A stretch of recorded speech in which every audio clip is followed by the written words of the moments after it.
Hello guys, तो आप सब लोग कैसे हो? I hope you all are well. आप देख सकते हो मेरी टेबल पे इस टाइम पे एनसीईआरटी की बुक्स रखी हुई हैं। वो स्टूडेंट्स जो कि ट्वेल्थ में ही सोच रहे हैं या फिर ट्वेल्थ के बाद जो एनसीईआरटी परचेज करने का सोच रहे हैं for UPSC, they can prefer these books जो कि मैंने आपके सामने रखी हुई हैं। बट मैं आपको इनमें डिफरेंस समझाने वाली हूँ, क्योंकि जो अपकमिंग स्टूडेंट्स होंगे उनको ये नहीं पता कि कोविड के बाद वाला जो अपडेटेड सिलेबस उनके पास आएगा उसमें कुछ कॉन्सेप्ट्स, कुछ चैप्टर्स मिस हैं। तो मेरे पास टू टाइप्स की एनसीईआरटी सामने रखी हुई है, एक ओल्ड वर्जन है और एक न्यू वर्जन है जो कि कोविड के बाद अपडेट होकर के आया है। बट मैं आपको बता दूं कि इसमें कुछ चैप्टर्स मिस हैं, इसमें कुछ कंटेंट भी मिस है जो कि आपको ओल्ड एनसीईआरटी में मिस नहीं मिलेगा।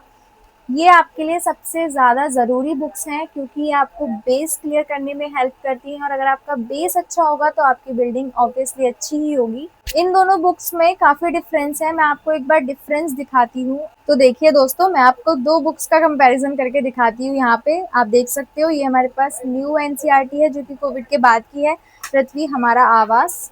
मैं आपको पहले इसका इंडेक्स दिखाती हूँ। अब इसमें आपको 6 चैप्टर्स दिए गए हैं, और आप एक बार ओल्ड एनसीईआरटी में देखो, इसमें आपको 8 चैप्टर्स दिए गए हैं।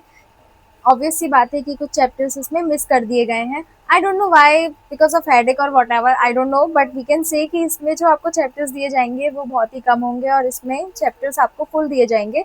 बाकी अगर मैं कंटेंट की बात करूँ तो कंटेंट भी काफ़ी कट किया गया है। आपको ऐसे देखने से पता नहीं चलेगा एक्चुअली कि कंटेंट कट है या फिर तो नहीं है, बट जब आप इसको पढ़ेंगे ना, आपको समझ में आएगा कि आप इसको रिलेट नहीं कर पा रहे होंगे। क्योंकि समटाइम्स क्या होता है कि आप पढ़ तो लेते हो, हम मैं भी पढ़ लेती हूँ, बट प्रॉब्लम क्या होती है कि रिलेट नहीं कर पाते। वो रिलेट क्यों नहीं कर पाते? क्योंकि हमारे कॉन्सेप्ट्स मिस होते हैं। नेक्स्ट मैं आपको एक और कंपैरिजन करके दिखाती हूँ। नेक्स्ट हम कंपेयर करते हैं विज्ञान को। आप देखो यहाँ पे मेरे पास विज्ञान की ये वाली बुक है जो कि कोविड के बाद वाली बुक है। अब इसमें हम लोग चैप्टर्स देखते हैं। ये क्लास 9 की बुक है। एक बार चैप्टर्स देख के देखते हैं कि कितने चैप्टर्स हैं इसमें। इसमें हमारे पास टोटल 12 चैप्टर्स हैं, और अगर हम इसकी बात करें तो इसमें हमारे पास 15 चैप्टर्स हैं। इट मीन्स इन्होंने चैप्टर्स को कम कर दिया है, बाकी कंटेंट को भी कम किया गया है। मैं आपको यही रिकमेंड करूँगी। देखो, जो यूपीएससी होता है ना, उसमें हमें अपने बेस को स्ट्रॉन्ग बनाना होता है, और ये बेस को स्ट्रॉन्ग बनाने के लिए हमें पूरा कंटेंट पढ़ना होता है, क्योंकि हमें डिस्क्रिप्टिव वे में पढ़ना होता है। बट ये जो एनसीईआरटीज़ हैं, ये आपको वो डिस्क्रिप्टिव वे नहीं देंगी, आपको ना ही वो प्रोवाइड करेंगी, ना ही आपको इतना समझ में आएगा, ना ही आप कनेक्ट कर पाओगे। हालांकि ये बहुत सारी बुक्स होती हैं, बट मैंने आपको दिखाने के लिए सिर्फ कुछ बुक्स यहाँ पे निकाली हुई हैं, और मैंने आपको एक बार कंपेयर करके भी दिखा दिया कि आपको कितने चैप्टर्स भी मिस मिले हैं इसमें। आपने खुद देखा है ये। बाकी मैं आपको आगे ये बताती हूँ कि आपको कौन सी बुक पढ़नी होती है, किस सब्जेक्ट की पढ़नी होती है, किस क्लास की पढ़नी होती है। तो एक बार मैं आपको वो बता देती हूँ। अभी मेरे पास दोनों ही एनसीईआरटी हैं, जैसा कि आप देख सकते हैं। इसमें भी मेरे को सारी बुक्स मिली थी, बट मैंने आपको दिखाने के लिए सिर्फ कुछ ही बुक्स यहाँ पे रखी हुई हैं। बट इसका मैंने फुल कंटेंट यहाँ पे रखा हुआ है, आप एक बार इसको देख लीजिए। देखो, सोशियोलॉजी के लिए तो class 12 is more than enough. आपको इसके लिए 2 बुकलेट्स मिलेंगे और यही आपके लिए इनफ होगा। बाकी साइंस के लिए जो हमें मिलता है वो 9th और 10th का पढ़ना होता है, तो ये दोनों आपको प्रोवाइड किए जाएंगे। ये टोटल ओल्ड एनसीईआरटी है, आप एक बार देख भी सकते हो। जिन्होंने साइंस साइड ली होगी वो जानते होंगे एनसीईआरटी को, तो वो एक बार देख सकते हैं कि ये टोटल वही है। आपको पूरा कंटेंट प्रोवाइड किया जाता है, जबकि जो न्यू एनसीईआरटी है उसमें ये नहीं दिया जाता है। अब एक बार देखिए, इसमें वर्ड्स भी काफ़ी ठीक से लिखे हुए हैं, इसका जो प्रिंटिंग है वो काफ़ी अच्छा है। बाकी ये सारी हिस्ट्री की बुक्स हैं जो कि आपको 6 to 12 पढ़नी होती हैं। ये मेरे पास हिस्ट्री का है पूरा। डिटेल्ड एक्सप्लेनेशन है, आपको एक एक चीज़ डिटेल्ड में बताई जाएगी। आप ये देखो, सारी चीज़ें आपको दिखाई गई हैं।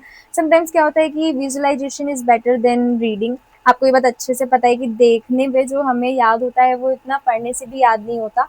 यह सारी की सारी आपको हिस्ट्री की मिलेंगी। इसके बाद मैं आपको दिखाती हूँ। उसके बाद हमारे पास आती है इकोनॉमिक्स। इकोनॉमिक्स में हमको 9 to 12 पढ़ना होता है। ये आपको 9th का हो गया, 10th हो गया, 11th और ये 12th हो गया। आपका यहाँ पे इकोनॉमिक्स का सिलेबस कंप्लीट हो जाता है। देखो, एनसीईआरटी बेस को स्ट्रॉन्ग करने के लिए ना एक बहुत ही अच्छा मीडियम होती है, तो आपको पूरा पढ़ना होगा, और उसके लिए आपको यही काम आने वाली हैं, ये काम नहीं आने वाली हैं जो कि कोविड के बाद अपडेट होकर के आई हैं। बाकी ये पॉलिटी है, और पॉलिटी को आपको पढ़ना होता है 6 to 12। इसमें ये हमारे पास 7th 8th 6 का मेरे पास है, बट वो यहाँ पर नहीं है मेरे पास, तो वो भी आपको दिया जाता है। 9th हो गया, 10th हो गया, 11th हो गया। आपको 11th में 2 बुक्स मिलती हैं इसकी, और 12th में भी आपको 2 ही बुक्स मिलती हैं इसकी। इसके बाद जो हमारा सिलेबस आता है वो हमारे पास ज्योग्राफी हो गया। ज्योग्राफी ये रही। ज्योग्राफी में आपको 6th 7th 8th 9th 10th 11th और 12th की बुक्स पढ़नी होती हैं। ये आपके लिए मोर देन इनफ होगा, बट मैं आपको यही रिकमेंड करूँगी कि आप अगर एनसीईआरटी परचेज़ करने का सोच रहे हैं या फिर करना चाहते हैं और 12th के बाद आपको अगर यूपीएससी की तैयारी करनी है, तो आप प्लीज़ भूल करके भी कोविड के बाद वाला जो वर्ज़न है वो ना लें बिल्कुल भी। आप इसी को प्रेफ़र करें, ओल्ड एनसीईआरटीज़ को ही प्रेफ़र करें। अगर आप ये सारी बुक्स मँगाना चाहते हैं तो आप दिल्ली में एक बहुत ही फ़ेमस बुक स्टोर है जिसका नाम है राजेश बुक स्टोर। मैं आपको स्क्रीन पर नंबर शेयर कर दूँगी, आप वहाँ से अपने डाउट्स भी क्लियर कर सकते हैं और वहाँ से ऑर्डर भी कर सकते हैं और आप वहाँ से इन बुक्स को लेकर भी आ सकते हैं, परचेज़ कर सकते हैं। बाकी all the best for your future and for your preparation. Thank you so much.